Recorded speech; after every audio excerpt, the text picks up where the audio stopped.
Saludos, apreciados estudiantes. Antes que nada, quiero agradecerle a todos ustedes por su disposición para contribuir al curso. Bueno, como ustedes bien saben, por fuerza mayor toca aplicar estrategias virtuales para poder transmitir el conocimiento. Espero que tengan toda la disposición. Si tienen alguna duda, pueden escribirme. Yo espero habilitar un foro aquí dentro de la plataforma del modo para aclarar las dudas de la presentación que vamos a tener el día de hoy. Bueno, teniendo en cuenta todo el panorama general que veníamos trabajando de los mecanismos farmacocinéticos o los procesos farmacocinéticos a lo que se somete el fármaco, ya hemos visto el proceso de liberación y de absorción y empezábamos a entrar en el contexto de lo que es la distribución de los fármacos. Hoy vamos entonces a hablar cuáles vienen siendo todos esos factores que pueden influir en la distribución del fármaco y obviamente reconocer cuál es la importancia que tiene este proceso dentro del contexto clínico, porque es importante conocer cómo se distribuye un fármaco dentro del organismo y cuáles son esos factores que pueden afectar. Y obviamente dentro de todo este proceso vamos a entender diferentes conceptos que están asociados con la distribución. Estos serían los tres objetivos que vamos a manejar para la clase del día de hoy. Entonces, bien, como habíamos mencionado en primera instancia, hablábamos, por ejemplo, de un fármaco que se administra por vía oral, ¿verdad? En este caso, un fármaco que está administrado en una forma farmacéutica que viene siendo una cápsula que se administra por vía oral y que viaja a través del tracto gastrointestinal hasta llegar ya sea al estómago, donde se puede absorber, o a los intestinos. Ya vimos los diferentes mecanismos de absorción que pueden estar involucrados en este proceso de absorción como tal. Una vez el fármaco llega a circulación sistémica, él va a viajar por el torrente sanguíneo y va a llegar a los diferentes órganos donde va a ser el efecto farmacológico o donde puede llegar a ser metabolizado o donde va a ser eliminado posteriormente. La pregunta es, ¿cómo viaja entonces el fármaco a través del torrente sanguíneo y cuáles son esos factores que intervienen en ese proceso? ¿Cómo hace el fármaco después de viajar por el torrente sanguíneo para llegar al órgano diana? Entonces, esas son las preguntas que vamos a estar resolviendo durante toda esta presentación. Habíamos dicho también, a modo de resumen, en la clase pasada, que una vez el fármaco se absorbe, ¿verdad? Que tiene que estar ese fármaco en estado libre. Este fármaco en estado libre llega a circulación sistémica y es el fármaco en estado libre el que puede atravesar la membrana de los capilares y llegar a los diferentes órganos diana, como en el caso donde están los receptores, o otros órganos diferentes en donde se puede dar el proceso de biotransformación, como es el caso del hígado. ¿Bien? Entonces ya habíamos dicho que se tiene que cumplir este principio de que el fármaco esté libre para poder llegar, o salir, es decir, salir de los capilares, que aquí lo representamos con este cuadrito azul. El fármaco tiene que salir de estos capilares y llegar al órgano diana o al órgano donde va a ser metabolizado posteriormente. El fármaco libre, el fármaco que llega a circulación sistémica, también hemos dicho que él puede unirse a una serie de proteínas o estructuras celulares que se encuentran dentro de la sangre y que pueden servir como depósito del fármaco. Bien, entonces vamos a ver cómo se comporta esta relación entre el fármaco que está ligado y mirar a qué realmente está ligado y cómo se comporta el fármaco libre. Entonces, este fármaco que llega a sangre, ya hemos dicho, como a modo introductorio, la clase pasada, que puede viajar a través de la sangre de diferentes formas.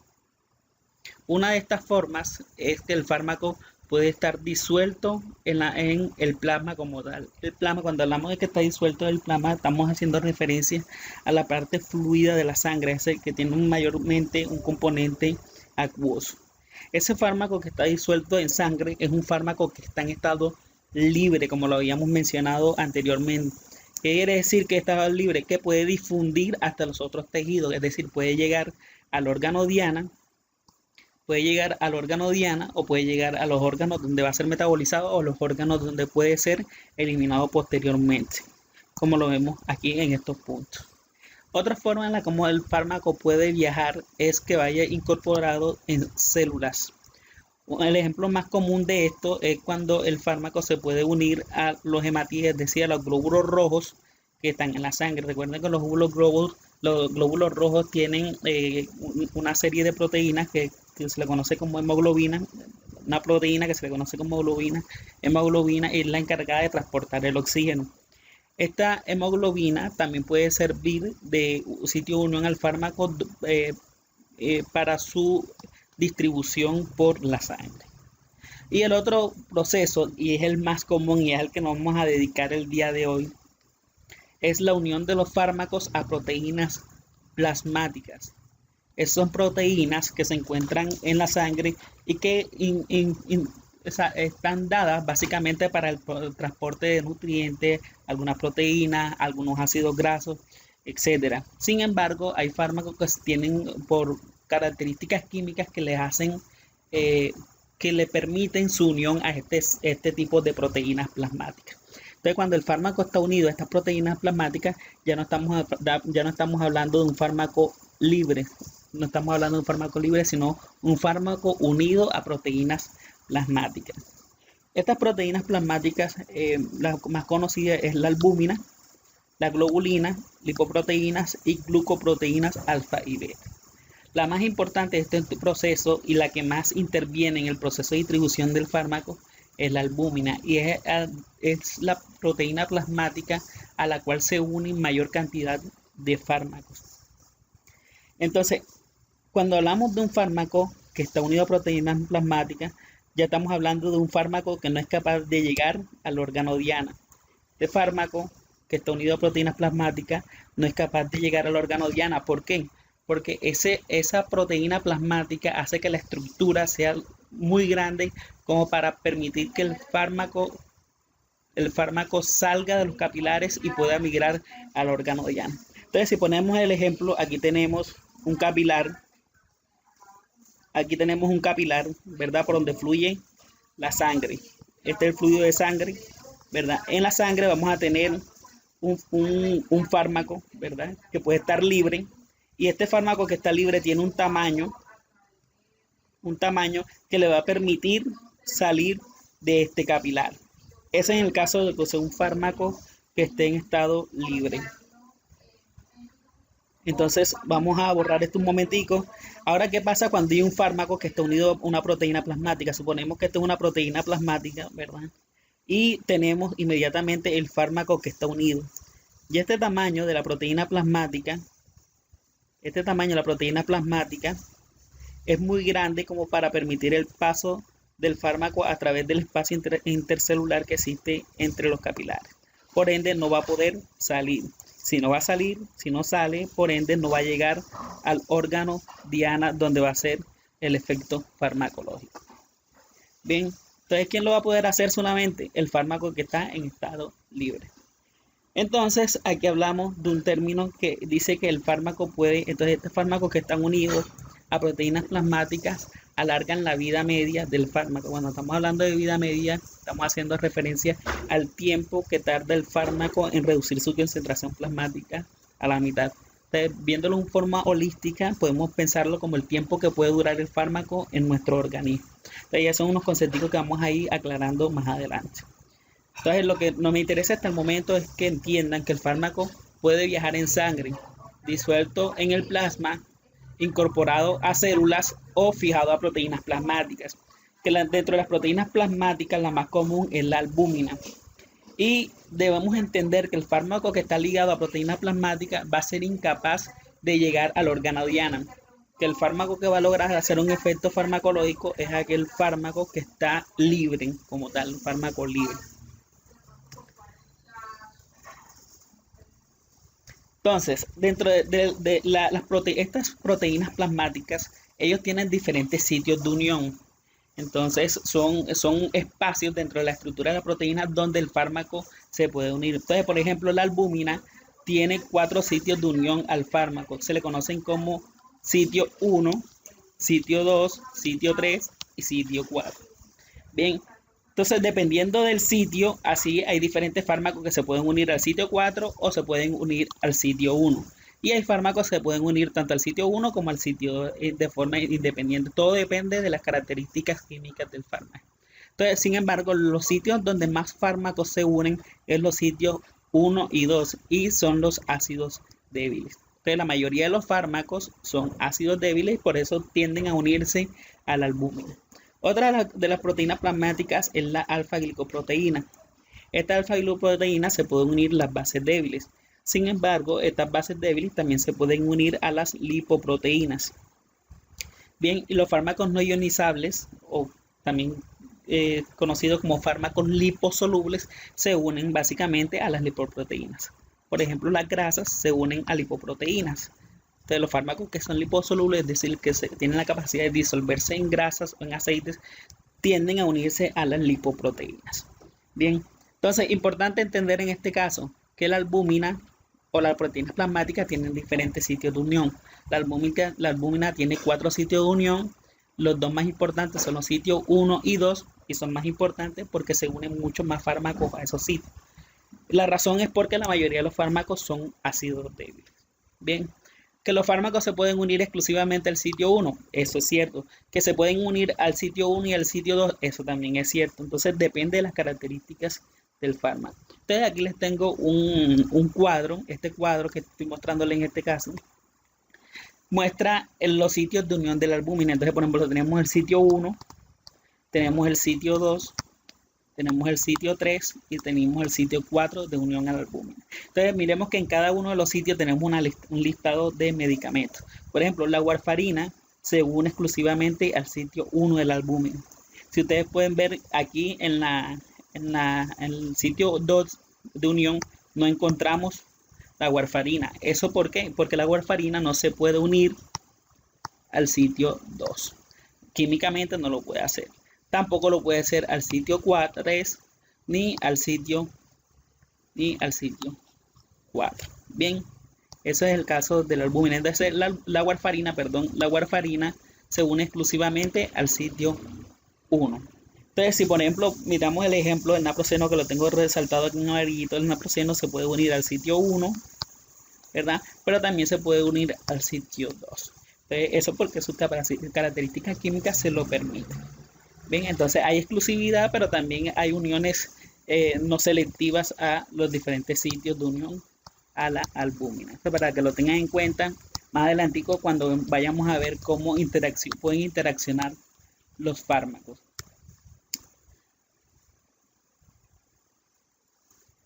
Aquí tenemos el ejemplo de fármacos que se unen a la alfa-glicoproteína. Esto es a modo de ejemplo.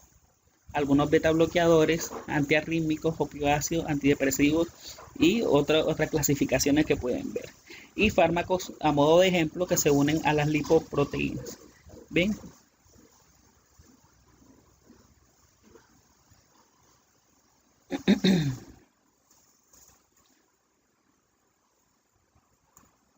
Listo. Entonces, como les digo, ustedes pensarán, ajá, bueno, pero ¿qué pasa si los fármacos cuando llegan a circulación sistémica se unen a proteínas plasmáticas? Entonces, ¿cómo va a ser el fármaco para salir de los capilares y llegar al órgano diana a hacer su efecto farmacológico? Y la respuesta está en que no todo el fármaco que llega a circulación sistémica se une completamente a las proteínas plasmáticas. Es decir, vamos a tener un porcentaje de fármaco que está unido a proteínas plasmáticas y otro porcentaje de fármaco que está en estado libre. Entonces, por ejemplo, aquí tenemos el caso de la digoxina, que dice que la digoxina se une entre un 0 y un 50% a proteínas plasmáticas. Si suponemos que la digoxina se une en un 50% a la proteína plasmática, eso me está diciendo que del 100% de la digoxina que yo administre, digoxina, de ese 100% que yo administre, un 50% va a estar unido a proteínas plasmáticas y el otro 50% va a estar libre. Entonces, ¿cuál es el fármaco que va a hacer el efecto farmacológico? Va a ser el fármaco que está en estado libre. Bien, entonces a medida que este fármaco está en estado libre va migrando al órgano diana,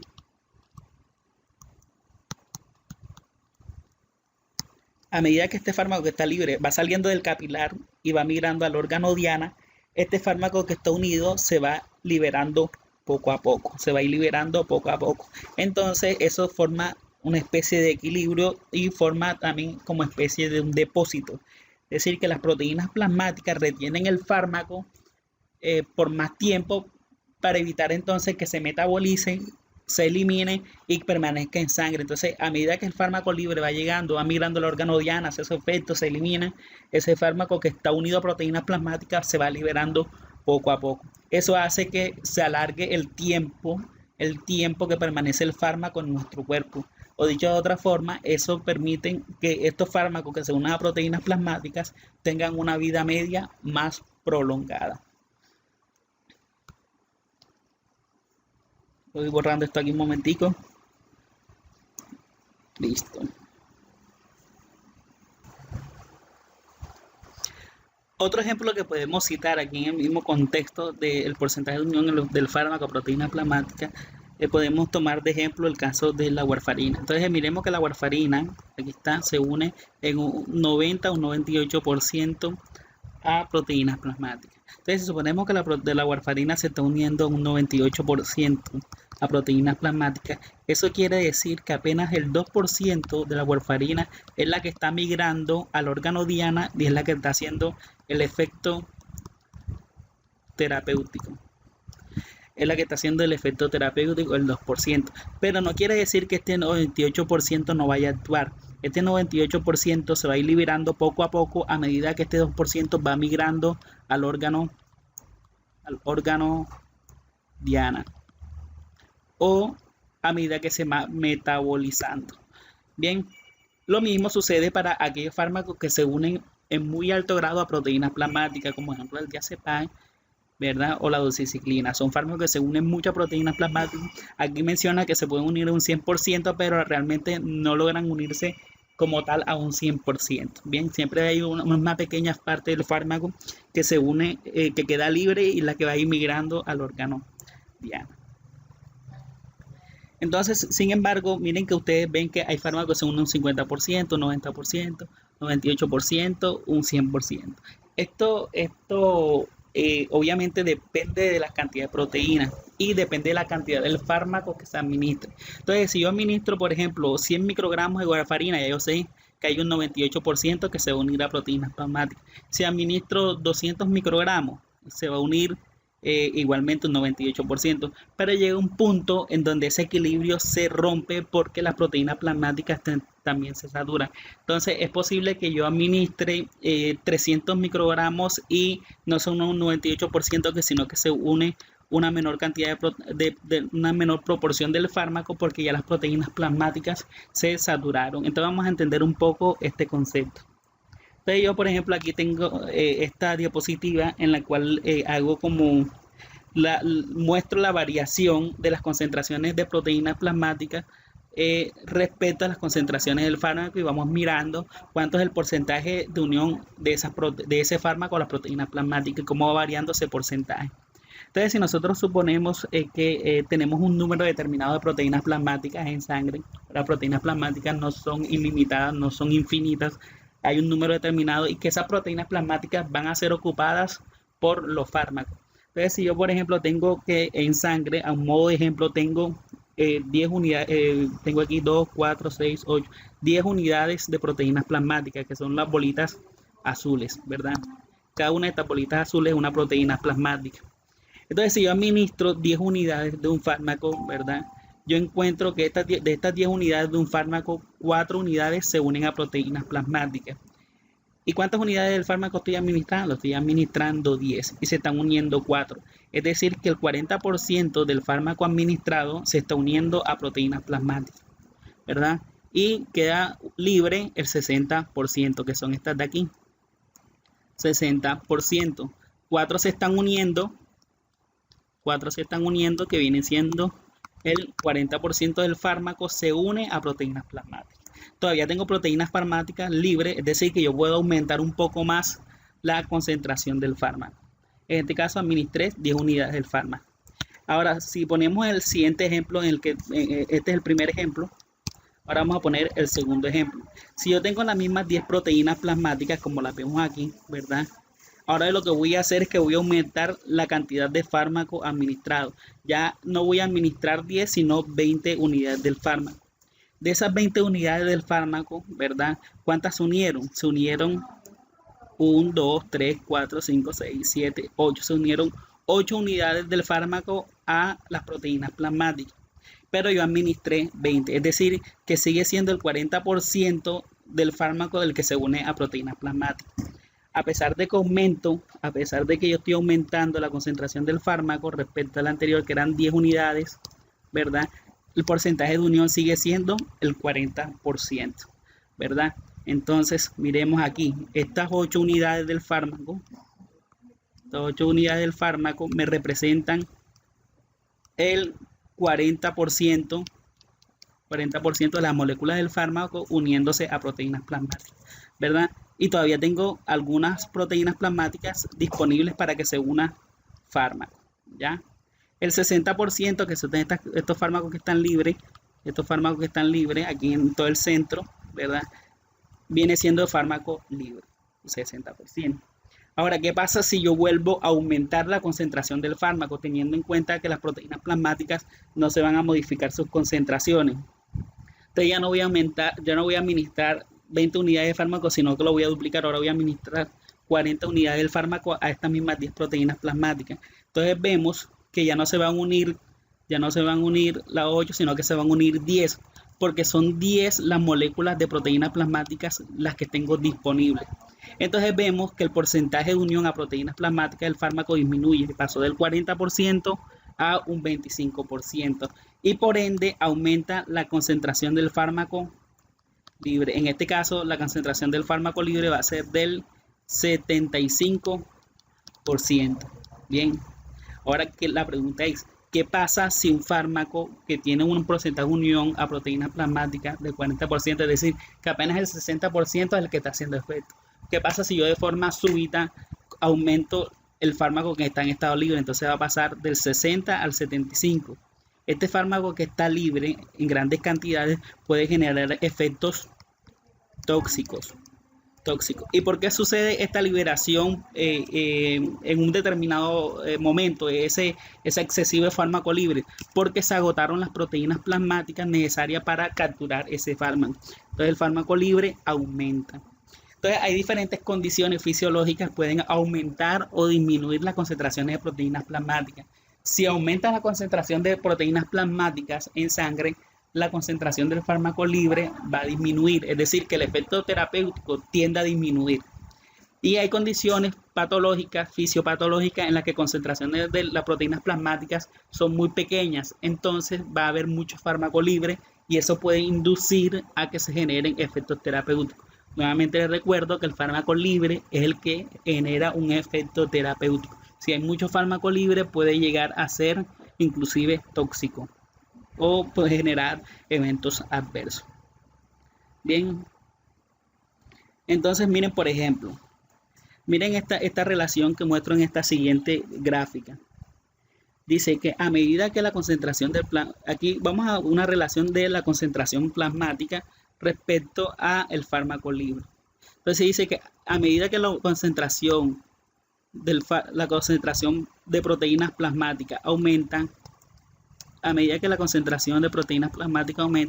disminuye la concentración del fármaco libre. Es decir, si hay mucha proteína plasmática, esa proteína plasmática se va a unir al fármaco y por ende el fármaco libre va a estar en mucha menor cantidad. Cuando la concentración de proteína plasmática disminuye, aumenta la concentración del fármaco libre. Eso es lo que estamos hablando ahora. Este fármaco libre, cuando aumenta, puede llegar a ser tóxico si no se controla adecuadamente la dosis. Y dice entonces que cómo es su relación con respecto a la vida media del fármaco. Entonces dice, vamos para este caso otra vez, el número 1, cuando la concentración de proteínas plasmáticas aumenta, disminuye la concentración del fármaco libre y por ende aumenta la vida media del fármaco. Bien, cuando nosotros estamos hablando de vida media, estamos haciendo referencia al tiempo que transcurre desde que yo administro el fármaco hasta que disminuye su concentración plasmática a la mitad. o dicho de otra forma, analizándolo de otra forma, es el tiempo que dura el fármaco en nuestro cuerpo. Bien, es decir, a medida que el fármaco se va eliminando, él va disminuyendo su concentración y eso tarda un determinado tiempo. Si el fármaco nunca se libera de las proteínas plasmáticas, si no hay fármaco libre, ese fármaco no va a poder llegar al órgano diana y tampoco va a ser metabolizado y tampoco va a ser eliminado. Por ende, va a estar en el cuerpo de forma permanente hasta que se dé el proceso de eliminación o biotransformación. Por ende, su vida media va a ser mucho más prolongada. Ahora, si el fármaco está en estado libre, ese fármaco en estado libre puede llegar al órgano diana, puede llegar al órgano donde va a ser metabolizado o puede pasar directamente al órgano excretor que puede ser el riñón. Entonces se va a eliminar mucho más rápido. Bien, eso es cuando hablamos de vida media. Entonces creo que me voy a devolver un poquito para mostrar un poco de eso. Vamos a ir para la primera imagen que habíamos mostrado, esta. Entonces miren, aquí como a modo de ejemplo, aquí habíamos mencionado que este fármaco que está libre, no está unido a proteínas plasmáticas, él puede eliminarse prácticamente que de inmediato, inclusive puede eliminarse sin llegar al órgano diana, bien, puede pasar directamente, entonces la excreción va a ser mucho más rápida en los fármacos en que está en estado libre, bien, porque puede llegar al órgano excretor rápidamente. Este fármaco que está ligado, si no se libera ese fármaco ligado de la proteína plasmática, no va a poder ser excretado. Por ende, el tiempo de vida media, es decir, va a permanecer mucho más tiempo en el cuerpo. Entonces, vámonos otra vez para la imagen que estamos viendo ahorita. Listo, eso es en cuanto a la relación de la concentración plasmática versus fármaco libre versus vida media del fármaco. Entonces aquí le pongo una gráfica, por ejemplo, de dos fármacos, fármaco A y fármaco B. Fármaco A está en azul y fármaco B está en marrón o rojo, no sé.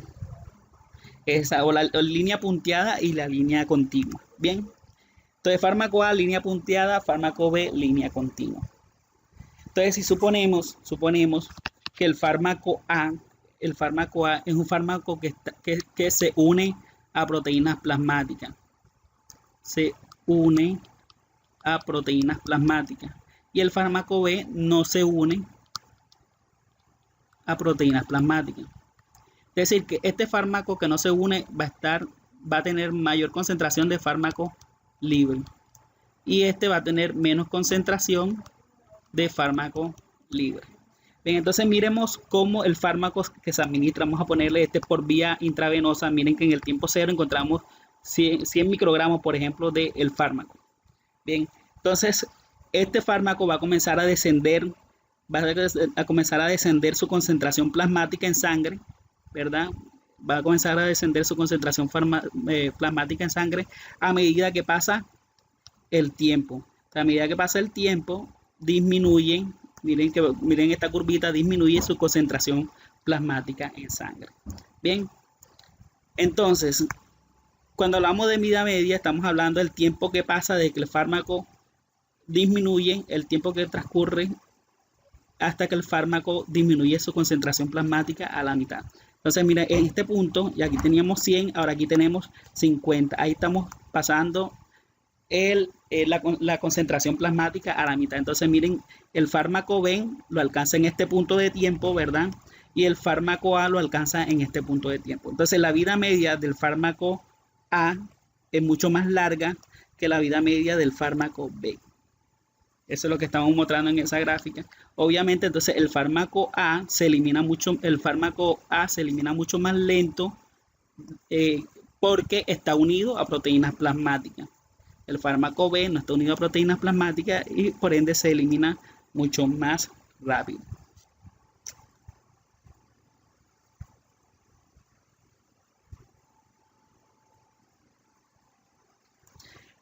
Otra de las características que puede afectar el tiempo el fármaco libre o la unión del fármaco a proteínas plasmáticas es la especificidad de los fármacos a proteínas plasmáticas. Hay fármacos es decir, hay estructura o otro tipo de fármacos o nutrientes o productos de nuestro organismo que también se unen a esas proteínas plasmáticas. Entonces van a entrar a competir por el sitio de unión a proteínas plasmáticas, el fármaco con otras moléculas. Entonces, en esa interacción, esa competición, puede perder el fármaco su unión a las proteínas plasmáticas. Si no se logra unir, entonces va a quedar libre, y si va a quedar libre, puede aumentar su concentración de fármaco en sangre, puede generar efectos adversos. Entonces, ¿qué proteína, qué tipo de sustancias se pueden unir a proteínas plasmáticas y que pueden competir con el fármaco? Son estos: el ácido úrico, la bilirrubina, algunos ácidos grasos. Entonces, miren que, por ejemplo, los ácidos úricos, el bilirrubina y ácidos grasos, también pueden depender de la dieta. Es decir, hay ciertos alimentos que pueden aumentar o disminuir los niveles de ácido úrico. De esa manera, o bilirrubina o ácidos grasos. De esa manera, si aumentan estos productos en sangre, pueden desplazar la unión del fármaco a proteínas plasmáticas y pueden generar eventos adversos asociados a altas concentraciones del fármaco libre en sangre. Lo mismo sucede con interacción con otros medicamentos que compitan por el mismo sitio de unión a la proteína plasmática, pueden generar eventos adversos. Entonces, un ejemplo de esto, vamos a devolvernos un poquitico. Entonces, miren por ejemplo, aquí tenemos los fármacos que se unen al sitio 1, ¿verdad? Fármacos que se unen al sitio 1. Tenemos la warfarina y tenemos el naproxeno. La warfarina es un anticoagulante. Y el naproxeno un analgésico. ¿Cuándo utilizan warfarina como un anticoagulante? Generalmente cuando hay operaciones, por ejemplo, corazón abierto, un tipo de operación en la que quieren evitar que se formen coágulos de sangre que puedan generar trombos, se utiliza warfarina. Y el naproxeno se utiliza para el dolor. Entonces es muy común que a veces se utilice warfarina y naproxeno al mismo tiempo. Pero miren que la warfarina se une al sitio 1 de la proteína plasmática y el naproxeno también se unen al mismo sitio, ¿cierto? ¿Qué quiere decir esto? Que si estos fármacos se administran juntos, estos fármacos van a competir por el sitio de unión a la albúmina. Si están compitiendo por el sitio de unión a la albúmina, ellos se van a desplazar mutuamente, por ende sus concentraciones plasmáticas en sangre del fármaco libre van a ser mucho más altas. Ahora vamos un poquito más adelante a el porcentaje de unión de estos fármacos a proteínas plasmáticas. Miremos que la warfarina, ahorita pusimos el ejemplo, la warfarina se une en un 98%, entre un 90 y un 98% a proteínas plasmáticas. Lo mismo que el naproxeno. Es decir, que hay muchos fármacos unidos a proteínas plasmáticas. Si a estos dos fármacos se ponen junticos, ellos se van a desplazar. Entonces es posible que este porcentaje de fármaco libre que habíamos mencionado ahorita, que está haciendo el efecto, pase del 2% a un 40%, por ejemplo. Porque es tanta la competición que va a haber por ese sitio de unión que es específico, que su concentración del fármaco libre puede aumentar exorbitantemente. De pasar de un 2% a un 40%, esto puede generar un efecto tóxico, un evento adverso grave. ¿Cuál es el evento adverso grave? Que esta warfarina puede comenzar a hacer, puede generar hemorragias como tal, porque no va a haber una coagulación adecuada. Un anticoagulante, pero va a ser una anticoagulación inadecuada. Entonces puede sangrar el paciente se golpea y eso se forman hematomas enseguida, puede sangrar por la nariz, puede sangrar por los ojos. Es decir, un evento adverso que se relaciona precisamente porque son fármacos que se unen en alto grado a proteínas plasmáticas y que compiten por el mismo sitio de unión. Esa competición hace que ambos fármacos aumenten su concentración de fármaco libre en sangre, y esa concentración exacerbada de fármaco libre en sangre produce un efecto terapéutico que produce un efecto que termina siendo perjudicial para la salud. Ese es un ejemplo muy común. Pueden revisarlo a más profundidad, y lo mismo sucede con el resto de fármacos, esas interacciones por el sitio de unión a proteínas plasmáticas y en función del grado de unión a proteínas plasmáticas. Obviamente, de este contexto que estamos hablando, hay un ejercicio más adelante que ustedes entrarán a desarrollar para aclarar más estas dudas. Listo. Entonces hay otras situaciones que pueden aumentar o disminuir las concentraciones del fármaco en sangre, de proteínas plasmáticas en sangre y por ende pueden alterar el fármaco libre. ¿De qué condiciones pueden disminuir las concentraciones de proteínas plasmáticas? Por ejemplo, una cirrosis hepática, un daño hepático, por ejemplo, el estado del embarazo y algunas enfermedades como fibrosis quística. ¿Y qué situaciones pueden aumentar la cantidad de proteínas plasmáticas? Es el ejercicio y algunas patologías como la esquizofrenia, la psicosis, y obviamente los estados nutricionales también del paciente. Si un paciente está desnutrido, ¿cómo será las concentraciones, sus concentraciones de proteínas plasmáticas? ¿Serán iguales o serán menores? Bueno, eso es una pregunta que también está dentro del taller que voy a dejar para que ustedes puedan ejercitar esta parte. Entonces, a modo de ejemplo, hay condiciones que aumentan y hay condiciones que disminuyen la cantidad de proteínas plasmáticas del fármaco en sangre y obviamente eso repercute en un determinado tratamiento farmacológico.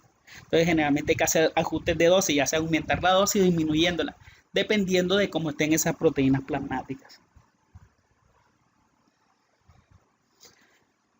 Listo. Entonces hemos hablado de cómo el fármaco se distribuye, ¿verdad?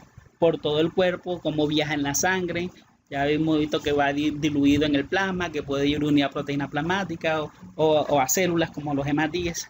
Ahora vamos a hablar un poco de cómo el fármaco sale de esos capilares por donde está viajando, como en este caso, miremos el ejemplo, cómo sale de estos capilares. Esto es un capilar, el fármaco va viajando, aquí tenemos los glóbulos rojos, ¿verdad?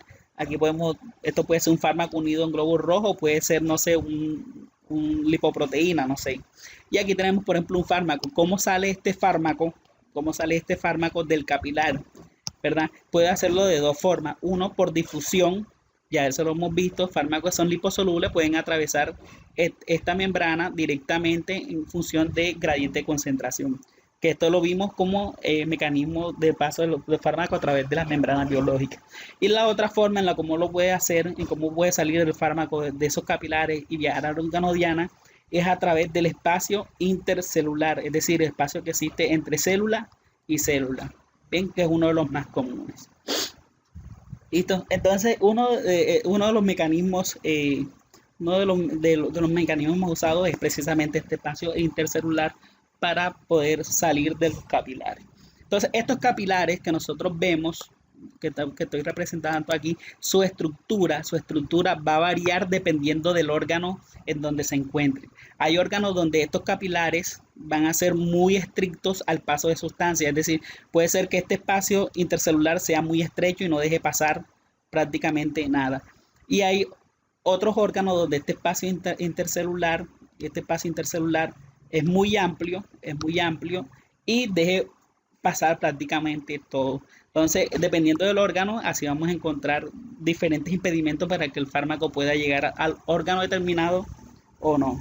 Entonces, por ejemplo, si ponemos un ejemplo, aquí tenemos una representación de cómo es la resistencia de esos capilares al paso del fármaco.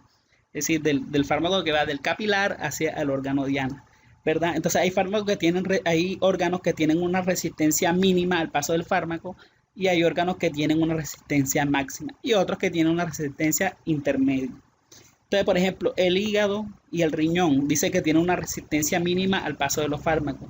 ¿Cuál es la función del hígado y el riñón? El hígado y el riñón, la función que tienen es metabolizar sustancias y eliminarlas. Es decir, básicamente ellos están relacionados con la excreción, en la salida de sustancias del cuerpo hacia el exterior. Obviamente, como van a eliminar productos de desecho del cuerpo, ellos necesitan tener el menos impedimento posible para que esas sustancias salgan. Entonces, esos espacios intercelulares en los capilares que están en el hígado y el riñón son muy grandes y generalmente permiten la salida de prácticamente todas las sustancias, al menos que sean muy grandes. Por ejemplo, si en el hígado primero convierte esas sustancias que son muy grandes o que son liposolubles, que no se pueden eliminar así fácilmente, la convierte en moléculas más pequeñas o más hidrosolubles para que se puedan eliminar por vía renal. Una protección máxima, un impedimento para que el fármaco llegue o cualquier sustancia llegue al cerebro. Entonces miren que el cerebro prácticamente mire, yo lo represento como una caja fuerte. El cerebro está blindado prácticamente del paso de muchas sustancias. Recuerden que es el puesto de mando, no cualquier cosa puede llegar ahí. Está protegido de virus, bacterias, etcétera, etcétera. Y además del paso de sustancias que puedan perjudicar su estructura o poner en riesgo las neuronas. Entonces, en el cerebro, por ejemplo, esos capilares, los espacios entre célula y célula son muy estrechos. Bien, y además tienen una serie de estructuras que evita que el fármaco salga de esos capilares y pueda llegar, por ejemplo, a las neuronas. Bien, eso es lo que esos capilares en el cerebro, que es lo que le conocemos, o esas estructuras que conforman los capilares en el cerebro, es lo que le conocemos como barrera hematoencefálica. Ya vamos a verlas en detalle un poquito más adelante. Y otros músculos tienen una resistencia intermedia al paso del fármaco, como el músculo y la placenta. Algunos fármacos pasan con mucha facilidad a la placenta, atraviesan esa barrera placental y pueden llegar inclusive al feto. Bien, bien, entonces ya tomando en términos generales, a modo de resumen, ¿cuáles son los factores que determinan la distribución de los fármacos? Entonces ya vamos a ir comenzando a aclarar ese proceso. Entonces, primero, el flujo sanguíneo regional, rápida distribución, distribución lenta. Es decir, los órganos más irrigados, es decir, los órganos donde más sangre llega, son los órganos donde va a llegar más fármaco, en teoría. Por ejemplo, órganos bastante irrigados, el corazón, el hígado, pulmón, cerebro. Órganos que no llegan mucha sangre, los huesos, la piel, tejido graso. Entonces obviamente el corazón va a llegar mucho más fármaco que, por ejemplo, a los huesos. También depende de la característica química del fármaco. También devuelvo un poquitico. Voy a poner la primera imagen que habíamos mostrado, que no la expliqué, que es esta, ¿verdad? Entonces por eso es que yo represento aquí los capilares, unos capilares más gruesos respecto a otros, ¿verdad? Entonces los órganos más irrigados, por ejemplo, el cerebro, el corazón, el riñón, el pulmón, tienen mayor irrigación sanguínea y por ende va a llegar mucho más fármaco. Los órganos menos irrigados, como la piel, el tejido adiposo, el músculo esquelético, tienen menos irrigación, por ende la cantidad de fármaco que puede llegar a esos órganos es más reducida. Entonces el flujo sanguíneo influye en el proceso de distribución del fármaco. Ese es la primera factor que afecta como tal. Grado de unión a proteínas plasmáticas. Entonces aquí tenemos el fármaco y proteínas plasmáticas. Ya sabemos que el fármaco libre es el que se va a ir a los órganos diana. El fármaco unido a proteínas plasmáticas no va a ir al órgano diana. Entonces, obviamente, si un fármaco está muy unido a proteínas plasmáticas, tiende a afectar o sea, qué tanto se une el fármaco, qué tanto fármaco esté libre, va a terminar afectando la distribución y la unión y el efecto terapéutico como tal. Bien. Otra cosa, si de pronto el fármaco compite con otro, es decir, no es específico a un determinado sitio de la proteína plasmática, puede competir con otro y eso también genera complicaciones dentro del tratamiento. Las otras características físicas y físico-químicas del fármaco, liposolubilidad. Es decir, si un fármaco es muy liposoluble, es posible que ese fármaco viaje, atraviese la barrera hematoencefálica por su gran liposolubilidad, pero si es hidrosoluble no lo va a poder hacer. Entonces, esas barreras, como lo que había explicado ahorita, esas barreras tienen cierta selectividad o permiten el paso de determinadas sustancias en función de sus características químicas como liposolubilidad e hidrosolubilidad. Lo mismo que el tamaño, los fármacos generalmente están atravesando poros, ¿verdad?, en la membrana, que terminan afectando su distribución. Que esto tiene que ver con la permeabilidad capilar, que es decir, la resistencia que le pone la membrana al paso del fármaco. Como habíamos visto ahorita, entonces no es lo mismo el paso del fármaco a través de los riñones, es decir, que sale de los capilares para llegar a los riñones para poder ser eliminado, o ese fármaco que está en los capilares y quiere ingresar a el cerebro o a una determinada neurona, a una determinada célula cerebral. Bien. Listo, pues. Bien. Y finalmente, les voy a explicar un poco de cómo este fármaco, por ejemplo, el tema de la barrera hematoencefálica, cómo influye en el paso de los fármacos a través de ella. Es la máxima resistencia de los fármacos al paso a través de esta membrana. Entonces, mire, por ejemplo, aquí tenemos la estructura cerebral, esta imagen que estoy resaltando aquí en rojito, ¿verdad? Es el cerebro es esto que tenemos aquí, esta parte, ¿verdad? Recuerden que en el cerebro hay una serie de estructuras que protegen de golpes y de ciertas determinadas infecciones o traumas. Aquí tenemos el hueso y tenemos una serie de membranas que aíslan al cerebro del hueso, es decir, lo separan un poco más. Se conoce como dura madre, aracnoides y pía madre. Entre el aracnoide y la pía madre, entonces pasa el líquido cefalorraquídeo, que es este que vemos en azulito aquí. Este líquido cefalorraquídeo ayuda a aislar el cerebro y además mantiene, de aislar el cerebro lo protege de golpes y traumas. Bien.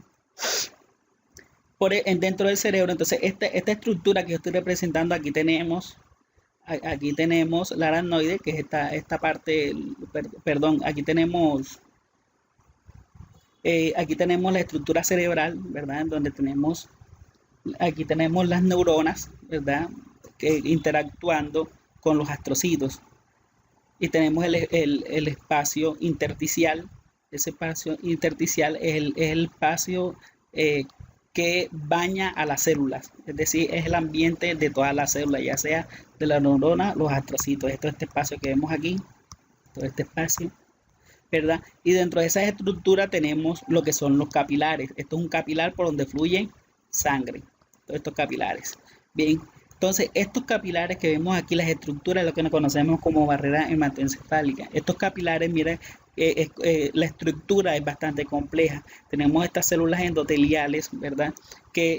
Cuya unión, estas células, es como si fueran un sistema de ladrillos, de unión entre célula y célula, ¿verdad? Pero el espacio entre célula y célula, este espacio de aquí es muy estrecho y forma zonas ocludentes, es decir, zonas por donde es difícil que se filtre una determinada molécula. Bien, además tiene una membrana basal y por encima de esa membrana basal encontramos lo que le llaman como pie de los astrocitos, ¿verdad? Los astrocitos son estas estructuras. Mira, aquí tenemos el capilar y aquí tenemos los astrocitos. Son estas estructuras que vemos aquí en forma de arañita. Bien, entonces esos pies de astrocitos están cubriendo además este capilar, lo que evita que entonces cualquier sustancia que esté aquí atraviese esta estructura o este capilar. Entonces está aislando. ¿A quién están aislando básicamente? Están aislando a las neuronas, que son las que están siendo protegidas de cualquier invasión de un microorganismo para evitar que cualquier sustancia llegue a ellos. Las sustancias que más llegan o que tienen la capacidad de atravesar este espacio lo van a hacer a través de difusión pasiva, es decir, son sustancias muy liposolubles que pueden atravesar esta membrana. Bien, entonces en ese sentido, los fármacos, por ejemplo, que atraviesan los poros o los espacios que existen entre célula y célula no van a utilizar este mecanismo como tal. ¿Listo? Entonces, protegiendo la neurona y obviamente todo el circuito neuronal que interfiere en todo el proceso fisiológico. En ese sentido, el fármaco puede atravesar ese capilar o puede llegar a las neuronas a través de diferentes mecanismos. Entonces, por ejemplo, aquí tenemos todo esto que vemos aquí es el capilar, ¿verdad? Aquí tenemos el espacio intersticial, que es el espacio que baña a las células, como lo habíamos mostrado ahorita, todo este espacio y que lo estoy representando aquí. Bien, entonces ese espacio intersticial. Entonces el fármaco puede atravesar de la sangre del capilar al espacio intersticial directamente. Fármacos muy liposolubles lo pueden hacer. Ya sabemos que no lo va a hacer a través del espacio entre célula y célula, espacio intersticial.